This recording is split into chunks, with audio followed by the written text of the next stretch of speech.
Hey guys, how's it going? Today we're going to be pruning up some climbing roses near the vegetable garden, and we're also going to be pruning up a large elderberry because, oh my goodness, they have taken over this space. Look at this elderberry. We cut this one back to about hip high every single late winter, early spring, and then it just explodes to this massive size. Like, I don't even know, let's see. I come to about right here. I'm 5'4". Look at that. Oh. And it's completely over the pathway.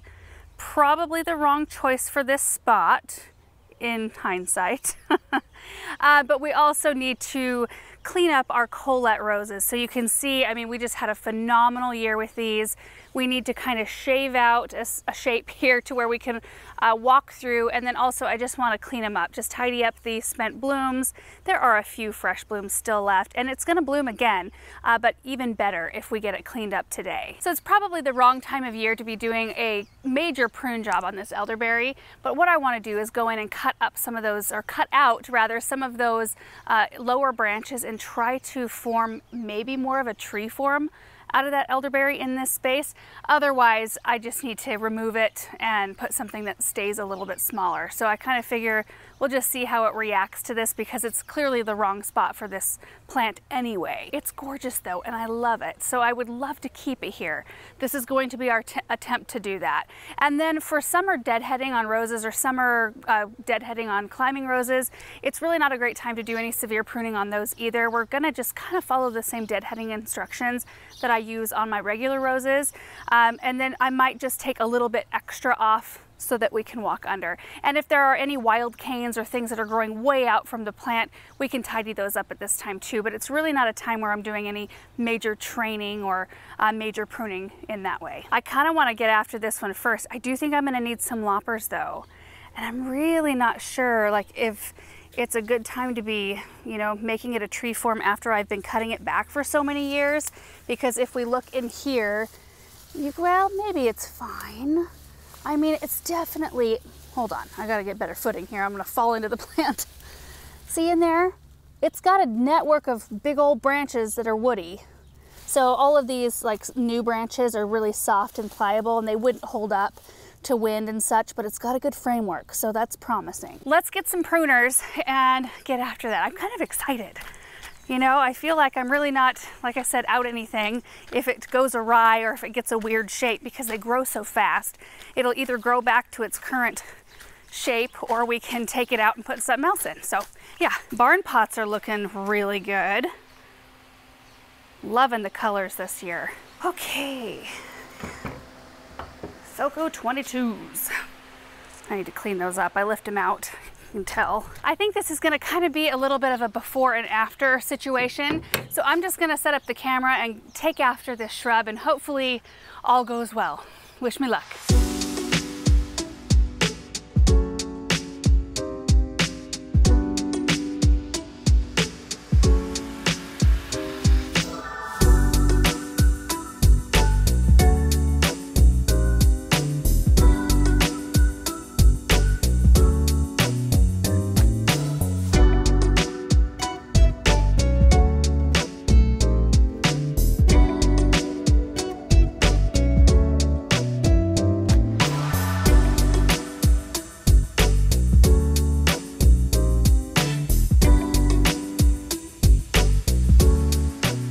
Oh my goodness, you guys, it worked.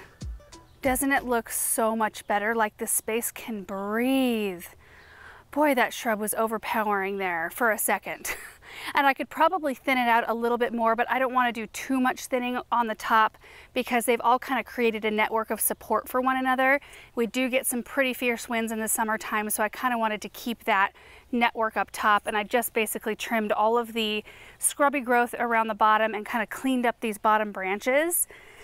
You can see where, well, if I'm not shadowing it here, shading it, you can see where I need to cut these a little more flush with the ground. It has kind of popped up in other areas, and then it had two big branches coming out of the base right there. But other than that, it was just cleaning up little ones, you know, along the way. And you can tell the difference between last year's growth, or, you know, however many years of growth that is, and some newer growth here, the green growth. And these are like quite large in here. I'd had no idea that's what we were dealing with. But now you can see, like you couldn't see these Veronica right here. These are the white wands, and there is a white echinacea that were completely covered with leaves. And these right here, which were open, look a heck of a lot better right there. And then it also unearthed the tater tot arborvitae, which I transplanted from near our back shade porch, maybe 1 or 2 seasons ago. And then I do have some white glitter eryngium back in here that you could see from inside the garden, but not, you know, the vegetable garden, but not from this sidewalk. So it's awesome. So now I have some room to put some low growing perennials. I did bring these out because they're quite pretty and it would allow kind of a visual break in all of the green. Wouldn't that be nice to have a little drift of those and then maybe a grass back in here? Just a few things to kind of fill in the gap there, but stay low enough so that you can still see the framework of the tree. Oh, I love it.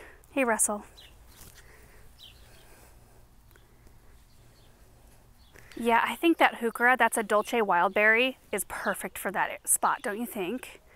I'm thinking of popping this Veronica out, this last one here, maybe tucking it back so that we don't have such a long run of Veronica right up front here. Oh, I love it. Let's move these over.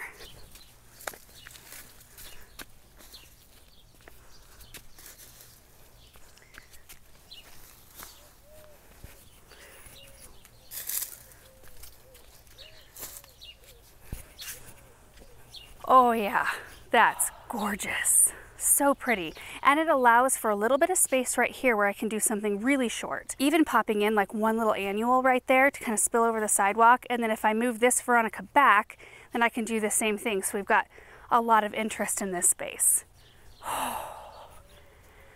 Russell, that was satisfying. Looking good, dude. Here, let me help you out.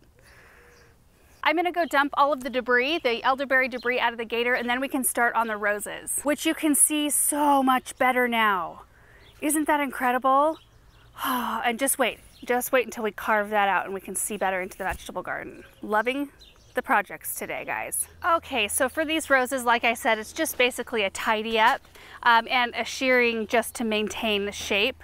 So like in this case, I'll come in and I'll still cut it up above a set of leaves, but more in line with the arbor and maybe a little bit deeper of cuts in the branches as opposed to like out here, I come down and find, you know, a set of 5 leaves and cut those off just like that. So that's basically all there is to this process. Not a whole lot different than our rose deadheading video we put out recently, which we can maybe link down below. So we've got this one to do and this one on the far end. It's gonna take a little while and I think I'm gonna have to get a ladder out to get to all these top blooms. But boy, can you see how many blooms we had? Jeez, they were covered. All right, here we go.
Done, and I just am loving the results of today's project. Oh my goodness, this area just feels lighter. Everything looks tidier.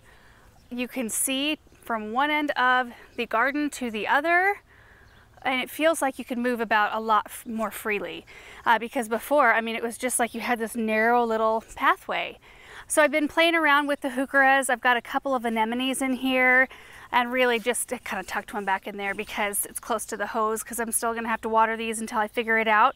But I'm gonna wait a second because I think what I might do right here, I kind of talked about when we planted the red obelisk beech right there, I talked about putting a little centerpiece, kind of a vista as you're walking in, and I've got a really pretty fountain that might look really nice there, which will kind of change the placement of these plants.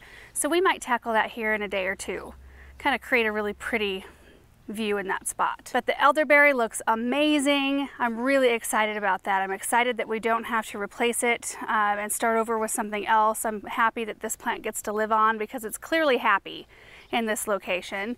And then the roses just look so good. So healthy and cleaned up. I mean, I could come in here and find more that I need to clean off of them. But for the most part, looking a lot better.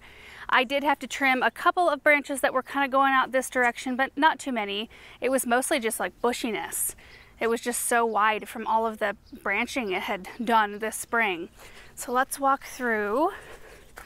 Boy, the calendula looks like it needs water, dang. The world. And look at this side, looking really nice. Now I've got this clematis, roguki clematis that looks amazing and beautiful bloom right now. And it is growing up the trellis as well. So I kind of helped train it a little bit. And I don't think it'll get much more than maybe in the end it'll reach the top here, which it'd be kind of nice to have another one, wouldn't it? So we had the pink roses and the purple clematis on both sides, but it's an aggressive grower. Like, it really likes the location right here. Its roots are shaded. It's planted on the other side, right behind the daylilies, like right in this little spot, so it stays nice and cool down there. But all of its foliage canopy is in the sun. Go look from this side. Loving it. And that is going to be it for today's projects. I'm probably going to do fewer projects in videos for at least the next week, because like today's high is 104. So in the next 10 days we're 100 or higher.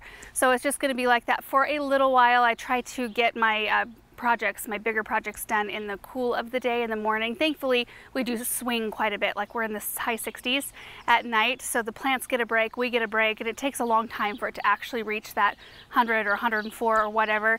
So if you get out early enough, it's really quite pleasant. But stay tuned for the rest of this project. We will do this here fairly soon. Hopefully. That's going to require probably moving some plants around, which this isn't ideal time, but we'll keep them well watered, and usually things are okay. So thank you guys so much for watching. I hope you enjoyed it, and we will see you in the next one. Bye.